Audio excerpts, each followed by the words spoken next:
Hi guys, recently I picked up this filter here. This is PolarPro and the variable ND filter. This is 2 to 5 stop variable filter, and they also have a 6 to 9, but I wanted to try. It's very expensive. These are pretty expensive. This is on the PolarPro side is $250. I live in Spain, so after shipping and tax, it's $370 I had to pay for this bad boy.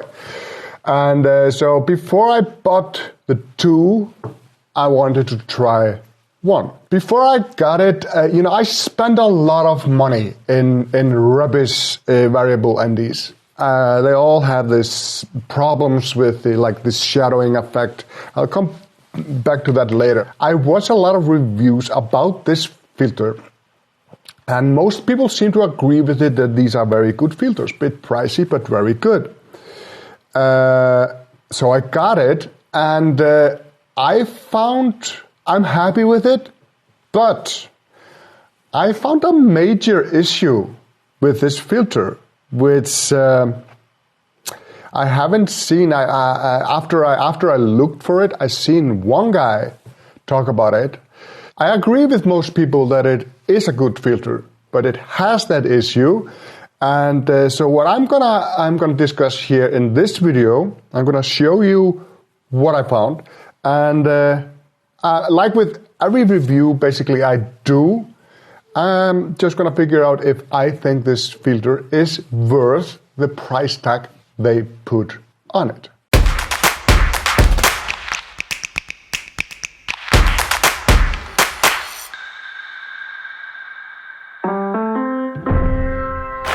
So first, if you don't know, what's the deal with a variable ND filter? Well, in Europe, we shoot 25 frames per second.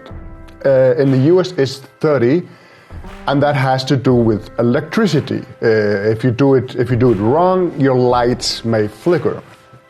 Some people choose to shoot 24 frames per second to get that cinematic look. Personally, I've never seen any difference between 24 and 25 frames per second, but you could see some difference between 24 and 30 frames per second. So with 25 frames per second, I want my shutter speed to be double, 50. So in the US, if a frame per second is 30, I want my shutter speed to be 60. That it's always double the number, but in a few cases, for example, when you want slow-mo and you want 120 frames per second, let's say that, then you want to double that number at 240, but the camera does not have 240, but it has 250. So just go as close as you can. Aperture has nothing to do with this, so just choose your aperture for the desired depth of field. So in practical terms, let's say I'm shooting outside, there's sun, I'm shooting 25 frames per second. I'm shooting a person, I want to completely blur the background or as much as I can. So I would choose, for example, with this lens, I would choose 2.8, aperture at 2.8, and shutter speed at 50, because I'm shooting 25 frames per second. ISO is at 100, but outside in the sun, this is gonna be overexposed, very likely. So, but I don't want to change my settings because I decided on the frame rate, I decided on the depth of field, ISO is at 100, as low as I can go. So what do? ND filters. You limit the amount of light that goes onto your sensor with a dark glass in front of your lens. So for the most part, I've been using these kind of filters. These for my photography and some video. This is very nice. This is easy, and these are very good filters. But it comes with this heavy unit I have to put on the lens, and then I have to slide the ND filter in. And this is like a what is this? This is a 6-stop filter, so it will limit the light that my sensor receives for 6 stops. So with this filter, I would probably be able to do this scenario I was talking about earlier.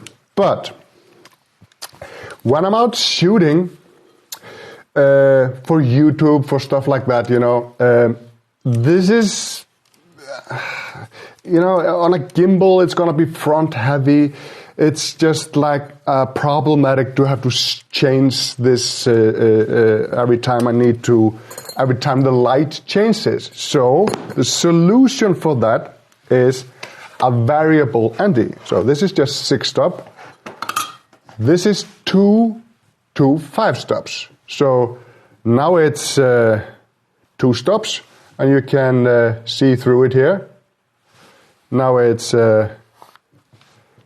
5 stops, and you cannot see through it because it just limits the light that passes through it. So this is nice. However, in the past, these filters have been rubbish. These anti-filters, most of them have been complete rubbish because it's okay for like 3, 4, 5, sometimes stop, but usually they come in like 10 stop, 1 to 10 stops, and after that there's like this X or like strange shadowing they put on your both photos and videos, and sometimes there's heavy vignetting, and sometimes there's a bad like color cast, and sometimes it reduces sharpness. So how did the PolarPro filter do? Well, it did very well. It is without a doubt the best variable anti-filter I have ever tried. There is some color, this bluish color cast, which is kind of nice because for some reason when I have this nice blue color cast, it doesn't affect the face for some reason. I don't know, but it's cool. Vignetting is not a problem, and it's tack sharp. It really doesn't lose any sharpness, even if you put it in so on the front of your lens. So the optics are very, very good. The thing is to achieve this darkening effect by turning these filters. These are essentially 2 polarizers, and they cross-polarize. This effect is achieved with cross-polarization. So when I turn it, the more I turn it, the more the cross-polarization and the more dark it gets. So they finally found out that, doing it from 1 to 10 is not possible. So they changed it to 2 filters, 2 to 5 and 6 to 9. Now I haven't tried the 6 to 9 because, like I said in the beginning, I wanted to try this one first to see if I liked it. But now I don't see this shadowing and this problem that I had with all other variable NDs I have ever tried. And the build quality is really, really good. It's very solid. It has all hard stops, so you know exactly where one stop is. It comes with this nice, box, which is really cool. A rubbery thing to screw on your lens, and then this to attach the filter to, and then put the cap over. Perhaps the biggest challenge for a variable anti-filter is when it's sunny outside and we have blue skies. Here's a test without the filter. There's no problems. You just see the blue sky. It's it's not a beautiful footage, but it's for a purpose. Here I put the filter on, and now look at this brownish color in the sky. In a certain direction from the sun, I always got this. This is with my 16 to 35 lens. So I tried another lens to see if it was that. So this is my 24 to 70 lens. It's the same. And it's just really bad. And it makes this filter completely unusable if you have to shoot in this direction. Now, I could find other alternatives, other angles or stuff like that, but it's kind of frustrating, buying this and having to do that. Also, I could, use my NEC or use just an anti-filter, just a 3-stop or 5-stop anti-filter, 6-stop. Because when I bought this, I was pretty sure it didn't have that problem because of all the reviews I seen. So this happens with the 2 to 5 stop. I don't know if the 6 to 9 stop does it also. I don't even want to guess. So will I buy the 6 to 9 stop and variable ND from PolarPro? I don't know. This is pretty disappointing because I did investigate this. I watched reviews. I tried to, because it's an expensive filter, so I wanted to see if there was any problems with it, and I didn't see anybody mention it, and I wondered why, because it is pretty obvious.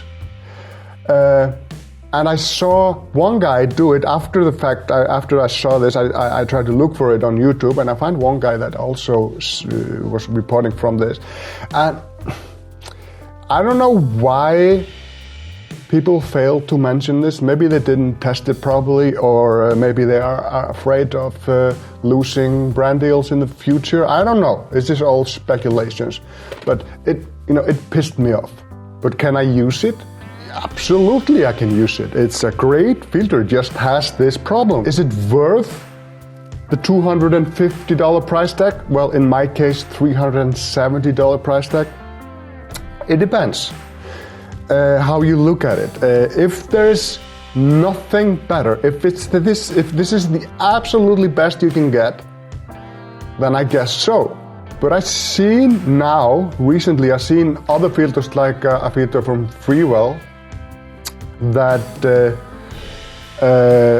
it was put through the same test, and I didn't see this problem. Well, a little bit. I guess they cannot prevent it completely, but that filter is considerably lower priced. It comes in about $110 instead of $250, and I kind of want to try it, but there's something like if I have this one from PolarPro and the other one from Freewell, they have different color cast. I would rather have everything from the same brand. So this time it's a split decision. I don't know. I cannot say that I would say it's worth the $250.